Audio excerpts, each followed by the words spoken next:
बीडमधील उमा किरण coaching क्लासेसमध्ये मुलींचे लैंगिक शोषण केल्याची घटना ही गुरु शिष्याच्या नात्याला काळीमा फासणारी घटना होती। थोड्याच दिवसात या घटनेने राजकीय वळण घेत मुलींच्या सुरक्षेचा मुद्दाच भरकटवून टाकला होता। त्यामुळे आज पुन्हा एकदा बीडच्या या घटनेची पुनरावृत्ती जालन्यातील निवासी क्रीडा प्रबोधिनी वसतिगृहातील मुलींसोबत झाली आहे। वसतिगृहाच्या व्यवस्थापक प्रमोद खरादने 12 मुलींसोबत अश्लील वर्तन करत त्यांचं लैंगिक शोषण केल्याचा प्रकार येथून समोर आलाय। मुलींच्या नको त्या भागाला स्पर्श करत खरादने हे अश्लील कृत्य करत होता। पण वेळीच एका मुलीनं सावधगिरी बाळगत खरादची तक्रार केली आणि हा सगळा प्रकार उघडकीस आला। सध्या त्याच्या विरोधात कदीम पोलीस ठाण्यात गुन्हा दाखल करण्यात आला असून न्यायालयाने त्याला 2 दिवसाची पोलीस कोठडी सुनावली आहे। पण खराद हे सगळं कसं करत होता, मुलींनी पोलिसांना काय सांगितलं आणि हे प्रकरण उघडकीस कसं आलं पाहणार आहोत या व्हिडिओच्या माध्यमातून। नमस्कार, मी अंजली कुलकर्णी आणि तुम्ही पाहताय महाराष्ट्र भूमी। ग्रामीण भागातील विद्यार्थ्यांचा शिक्षणात सहभाग वाढावा म्हणून अनेक संस्था वेगवेगळ्या स्तरावर काम करत असतात।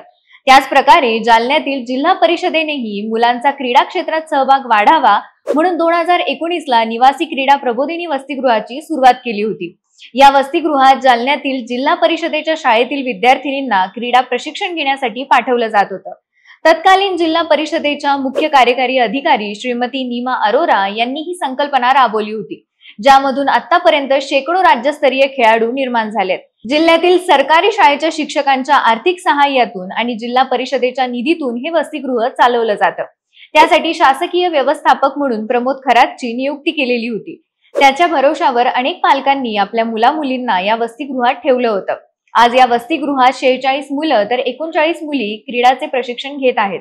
15 दिवसांपूर्वीच शिक्षण मंत्री दादा भुसेंनी या वसतिगृहाला भेट देऊन प्रमोद खरादच्या व्यवस्थापनेचं कौतुक केलं होतं।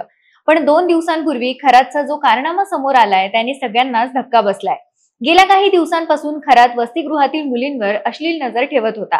ज्या मुलीवर त्याची वक्रदृष्टी पडत होती त्या मुलीला तो खोलीत बोलवायचा आणि तिच्या नको त्या भागाला अश्लील स्पर्श करत होता।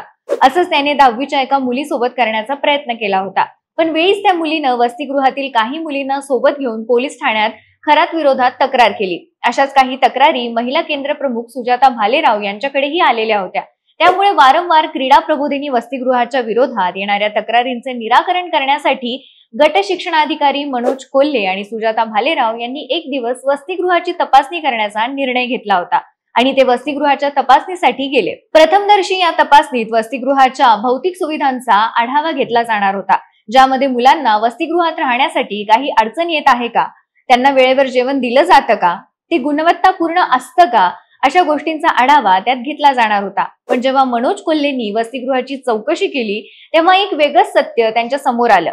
त्यांनी वसतिगृहातील मुलांशी विचारपूस केली असता 12 मुलींनी खरादच्या अश्लील वर्तनाची तक्रार त्यांच्याकडे केली। त्यांनी सांगितलं की खराद मुलींना ताप आला किंवा अन्य काही कारणांनी मुली आजारी असल्या की तो त्यांना ऑफिसमध्ये बोलवायचा।